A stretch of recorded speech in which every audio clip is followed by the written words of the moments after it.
নমস্কাৰ প্ৰিয় বন্ধু বান্ধৱীসকল, সকলোকে আমাৰ চেনেলটোলৈ স্বাগতম জনাইছোঁ। আজি আমি আলোচনা কৰিম মানি ৰেইকিৰ ওপৰত। আজি আমি আলোচনা কৰিম ৰেইকি এনেকুৱা এটা প্ৰক্ৰিয়া যিটো প্ৰক্ৰিয়া ব্যৱহাৰ কৰি প্ৰকৃতাৰ্থত আপুনি ধন প্ৰাপ্তি, ধন আহৰণ কৰিব পাৰিব। গতিকে ভিডিঅ'টো শেষলৈকে চাব, কিয়নো আপোনাৰ কাৰণে এই ভিডিঅ'টো অতি গুৰুত্বপূৰ্ণ হ'ব।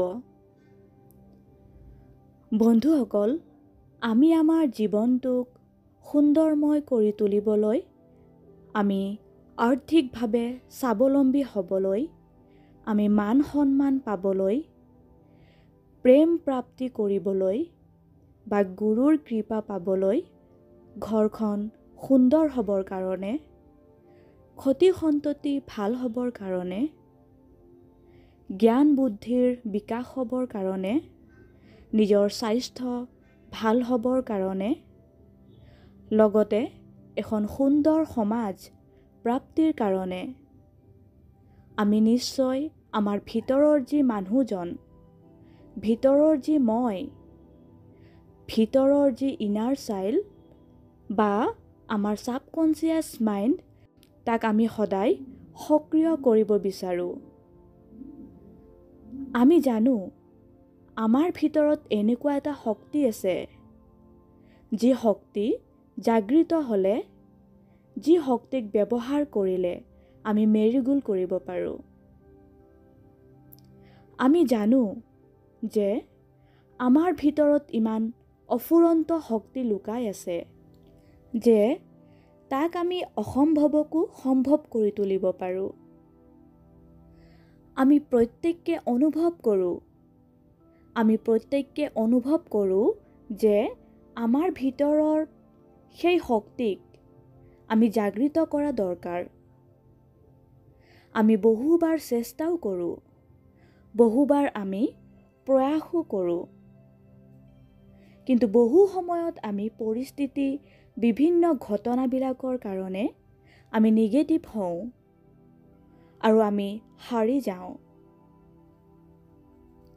আমি এনেকুৱা হৈ যাওঁ যেন মোৰ দ্বাৰা একো সম্ভৱ নহয়, মোৰ দ্বাৰা ইম্পচিবল, মই কৰিব নোৱাৰিম, মই ভাবিব নোৱাৰিম, মই যাব নোৱাৰিম, মই কৰিব নোৱাৰিম ইত্যাদি নিগেটিভ চিন্তাবিলাকে আমাৰ জীৱনটোত হাহাকাৰ কৰি তোলে। আমি যি সম্ভৱ কৰি তুলিব পাৰোঁ তাক আমি অসম্ভৱ কৰি পেলাওঁ, আমি তাক নিগেটিভ কৰি পেলাওঁ। কিন্তু ৰেইকিৰ যি অফুৰন্ত শক্তি, এই শক্তি যেতিয়া আপুনি আৱিষ্কাৰ কৰিব, তেতিয়া আপুনি অনুভৱ কৰিব, তেতিয়া আপোনাৰ ভিতৰত সঞ্চাৰিত হ'ব, আপুনি তাক জাগৃত কৰিব, আপুনি অসম্ভৱক সম্ভৱ কৰি তুলিব পাৰিব। আপুনি আপোনাৰ জীৱনটোক নতুন এটা দিশ দিব পাৰিব। বন্ধুজনৰ জীৱন আপুনি চেঞ্জ কৰিব পাৰিব, পৰিৱৰ্তন কৰিব পাৰিব। ঠিক সেই ধৰণে মানি ৰেইকি এটা সুন্দৰ কনচেপ্ট, এটা সুন্দৰ প্ৰক্ৰিয়া, যাৰ মূল অৰ্থ হ'ল মাত্ৰ ধন বিষয়টোৱে। ৰেইকিৰ জৰিয়তে আমি জানো যে আমাৰ ধন, মান সন্মান, প্ৰেম ইত্যাদি বিষয়বিলাক সকলো লাভ কৰে, কিন্তু আমি তাক আৰু সুখ প্ৰকৃতি বিচাৰ কৰিবলৈ হয়, তেতিয়াহ'লে আমি মানি ৰেইকি কৰাটো অতিকৈ দৰকাৰ। মানি ৰেইকিটো এক প্ৰকাৰৰ ঈশ্বৰক আহ্বান কৰা প্ৰক্ৰিয়া, ঈশ্বৰীয় শক্তিক অনুভৱ কৰা প্ৰক্ৰিয়া, আৰু আপোনাৰ ভিতৰত লুকাই থকা যি অফুৰন্ত শক্তি, তাক জাগৃত কৰি এটা বিষয়ত আপুনি ধাবিত হোৱা, এটা বিষয়ত আপুনি লক্ষ্য প্ৰাপ্তি কৰা। আপোনাৰ জীৱনৰ যদি লক্ষ্য মূল উদ্দেশ্য যদি ধন আহৰণ কৰা হয়, তেতিয়াহ'লে আপুনি মানি ৰেইকি ব্যৱহাৰ কৰা দৰকাৰ। মানি ৰেইকি কৰিব কাৰণে আপুনি ঈশ্বৰীয় শক্তিক আবাহন কৰিব লাগিব।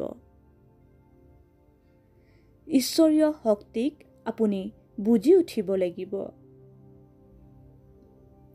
আপোনাৰ যি সাৰাউণ্ডিং, ইয়াত যি ঈশ্বৰৰ অৱস্থান, আপুনি বুজি উঠিব লাগিব তাক।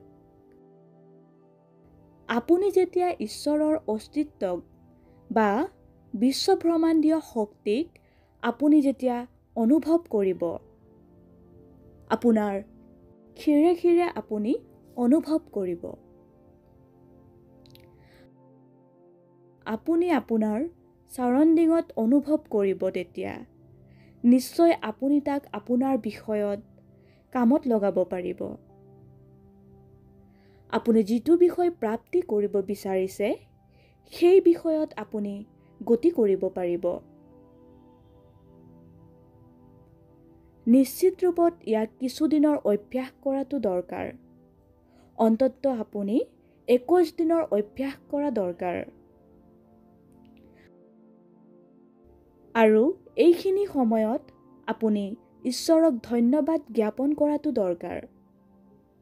কাৰণ ঈশ্বৰে আপোনাক এই শক্তিখিনি দিছে যে আপুনি এই বিষয়টোত পুনৰবাৰ আপুনি প্ৰচেষ্টা কৰিবলৈ প্ৰয়াস কৰিছে।